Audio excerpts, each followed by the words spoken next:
Bonjour et bienvenue pour cette vidéo Commvault How-To. Aujourd'hui nous allons voir comment sauvegarder vos postes distants grâce à la solution de sauvegarde métallique en mode Software as a Service. Je m'appelle David Marie, je suis ingénieur avant-vente chez le distributeur suisse Team Storage Solutions et je vais vous montrer les différentes étapes de configuration pour protéger vos postes de travail. Pour ce faire, nous ouvrons l'onglet Endpoint dans le menu de protection du Metallic Hub. Nous voyons qu'aucun terminal n'est configuré pour la protection et que 25 licences utilisateurs sont disponibles pour les sauvegardes de postes clients. Nous commençons notre configuration en téléchargeant tout d'abord les paquets d'installation correspondants via le menu Download, Package. Actuellement, 3 systèmes d'exploitation sont pris en charge, Linux, Mac et Windows. Dans mon exemple, je télécharge l'agent 64 bits pour Windows.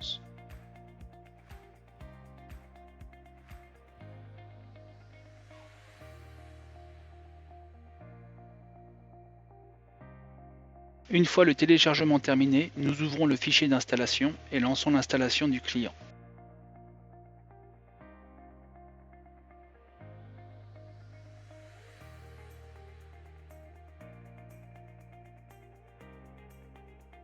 Une fois l'installation terminée, nous recevons l'information que le client doit également être connecté au hub métallique, c'est-à-dire qu'il doit être enregistré. Ceci se fait via l'icône en bas à droite Edge Monitor. Nous avons la possibilité de nous authentifier avec un utilisateur et un mot de passe ou avec un code d'authentification que nous pouvons voir flouté en arrière-plan dans l'interface graphique du hub métallique. Nous faisons un copier-coller du code et lançons l'authentification. L'authentification réussie, Edge Monitor est prêt pour la première utilisation.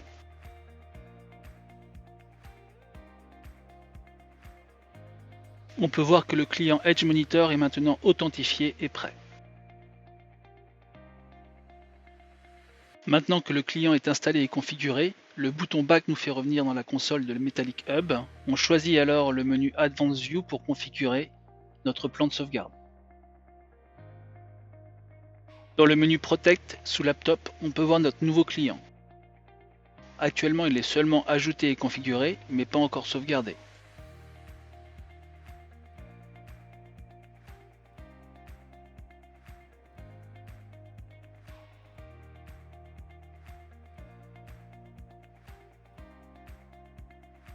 La première sauvegarde est en cours.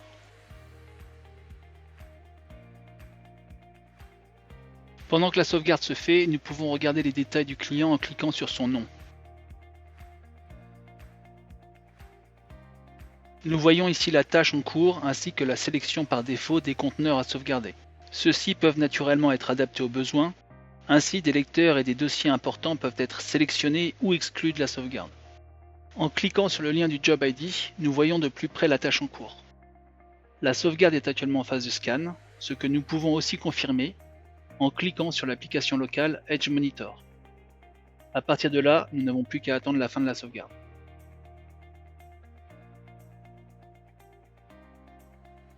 Le job de sauvegarde est maintenant terminé.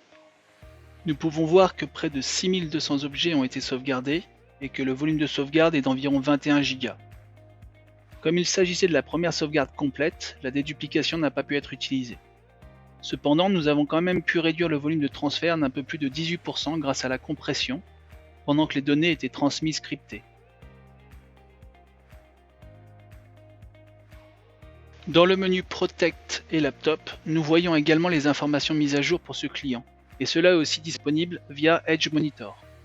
Les sauvegardes ont continué pendant quelques jours, et le client a aussi ajouté des données sur son poste local. Comme vous pouvez le voir, la quantité de données sauvegardées est passée de 21 Go à 300 Go.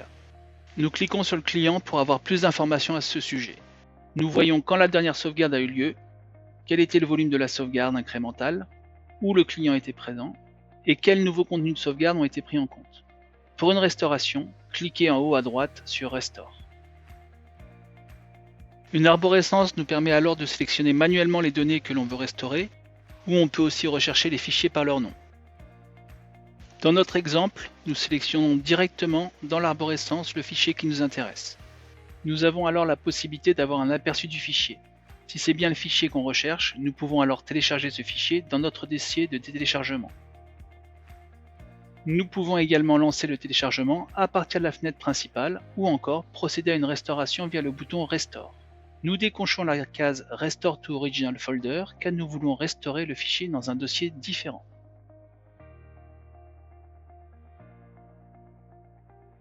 Nous accédons aux détails de cette restauration en cliquant sur le lien View Job. Nous attendons maintenant que la restauration du fichier soit terminée.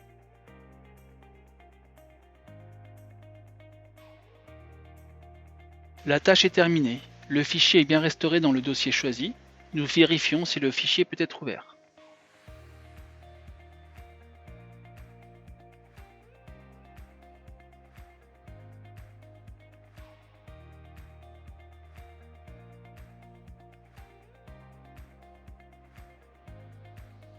Pour finir, nous revenons sur le tableau de bord métallique.